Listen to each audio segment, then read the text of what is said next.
The grand mansion stood at the edge of the city like a silent monument of wealth and power. Behind its tall iron gates lived a man who owned half the skyscrapers in town, a man whose signature could change the fate of companies overnight.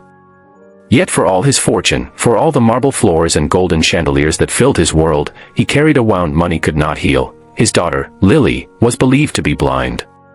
From the moment she was a toddler, doctors confirmed it. She never followed the light with her eyes, never reached for colors, never gazed back when her father tried to make her smile.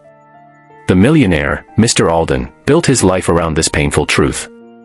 He bought her the finest Braille books, hired the most skilled caregivers, and locked his heart away behind a wall of guilt. He blamed himself for not being there when Lily was born, for leaving her mother to raise her in those fragile first months. By the time he tried to make up for it, it was too late. His only child, his only hope, would never see his face.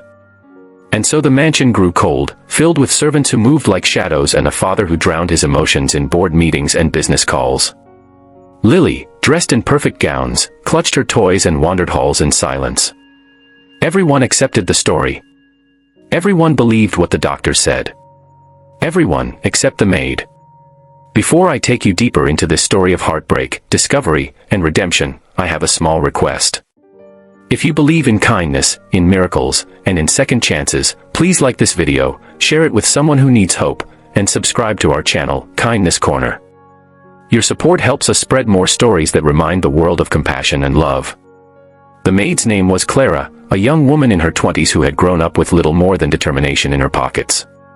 She worked long hours, scrubbing marble floors that reflected her tired face and dusting furniture she could never afford. Yet Clara carried a light inside her that poverty couldn't dim. She treated Lily not as a patient to be pitied, but as a child who deserved warmth, laughter, and friendship. From the very first day, Clara noticed something others seemed blind to. When she entered the room carrying a tray, Lily's head turned slightly before Clara made a sound. When she arranged fresh flowers in a vase, Lily's gaze lingered on the bright petals for a heartbeat longer than coincidence could explain. And once, when Clara accidentally dropped a shimmering hairpin on the carpet, Lily's eyes flickered down as though following its sparkle. Clara didn't dare speak of it at first. Who was she, a maid earning barely enough to feed her younger siblings back home, to question the words of doctors and the beliefs of a man as powerful as Mr. Alden? But her heart whispered what her lips could not, Lily could see. Not perfectly, perhaps, but enough. Days turned into weeks, and Clara began to test her quiet suspicion.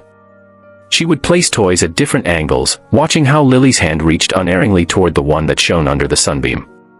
She held up a flashlight, pretending to clean, and caught the faint narrowing of Lily's pupils. Every sign deepened her conviction, but it also filled her with fear. If she was wrong, she could lose her job. If she was right, then a terrible truth had been hidden beneath years of silence. The breaking point came one golden afternoon when the mansion's tall windows bathed the playroom in daylight. Lily sat in her red dress, a stuffed bear nestled in her arms. Clara gently shone a small torch toward her eyes, not to frighten her but to see once more if there was a spark. And there it was, a flicker of life, a reflection of light, proof that sight had not been lost. Clara's breath caught, her hands trembling in disbelief.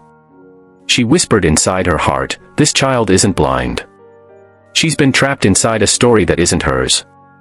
At that very moment, footsteps echoed across the polished floor. Mr. Alden stood in the doorway, his sharp suit a contrast to his weary eyes. He froze, watching Clara with the torch in hand, Lily's innocent face turned toward the light. A storm of suspicion filled his expression. But what he saw next broke something inside him, Lily's eyes, wide open, alive, glistening, following the beam. The air grew heavy. Clara feared she had ruined everything. But it was Lily who shattered the silence. She smiled faintly and reached out toward the light, her small voice trembling as she said, "It's so bright." Mr. Alden staggered back, his heart pounding. For years he had accepted blindness as fact, carrying the guilt like chains around his soul. To hear those words, to see his daughter respond, was it possible? Could it be true? His knees weakened, and for the first time in his life, the mighty millionaire felt powerless. Clara stood tall, her voice steady though her heart raced. She explained everything she had observed, the subtle movements, the signs everyone else ignored, the tests she had done quietly in the corners of her duties. She confessed her fear of speaking up, but also her certainty that Lily was not blind, only misunderstood. Mr. Alden struggled to absorb it. He remembered the doctors, the endless appointments, the grim faces that delivered verdicts he never dared to question. How could a maid, with no medical training, see what none of them did? And yet, in front of his own eyes, the truth was undeniable. What followed was a whirlwind.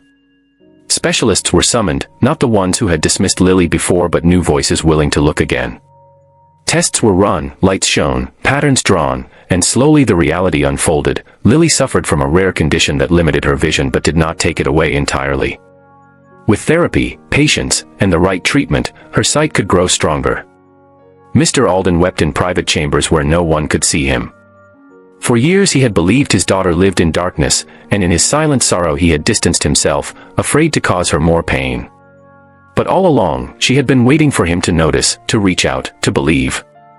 And it was not the wealth of empires that gave her a chance at life, but the compassion of a maid who refused to ignore the truth. As weeks turned into months, Lily's progress bloomed like spring after a long winter. She began to notice colors, the blue of her teddy bear, the green of the garden leaves, the gold of sunlight dancing on the floor. Mr. Alden devoted himself to being present, reading picture books with her, guiding her hands as she painted messy rainbows, laughing when she pointed out the sparkle of his cufflinks. But most of all, he could not forget Clara. Her courage had rewritten his daughter's destiny. He offered her riches, promotions, anything she desired. Clara, humble as ever, asked only that Lily be given love and time, the things money could never buy. She continued working in the mansion, not for the salary but for the bond she had built with the little girl whose world was opening day by day. The story of Lily spread quietly among neighbors, then across the city. It became a tale whispered in markets and coffee shops, how a billionaire's daughter, once thought blind, was saved by the heart of a servant girl.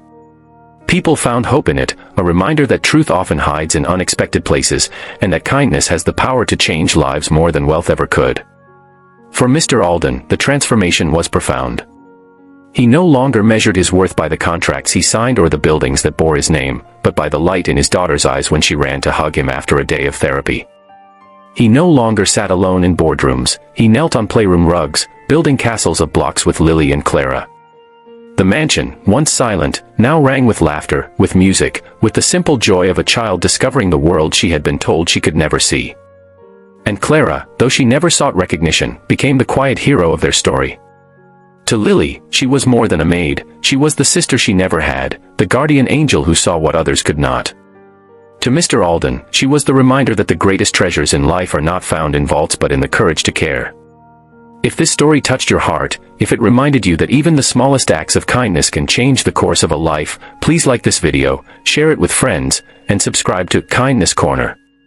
Your support helps us keep bringing these true-to-life, emotional stories to the world. Before we end, I have one special request, please leave a comment below. Share what this story meant to you, or a time when someone's kindness changed your life. Your words might inspire someone else who needs hope today. And so the mansion at the edge of the city was no longer a monument of wealth alone. It became a home where light poured into windows and hearts alike. A place where a child learned to see, a father learned to love, and a maid proved that even in the grandest halls, kindness is the richest gift of all.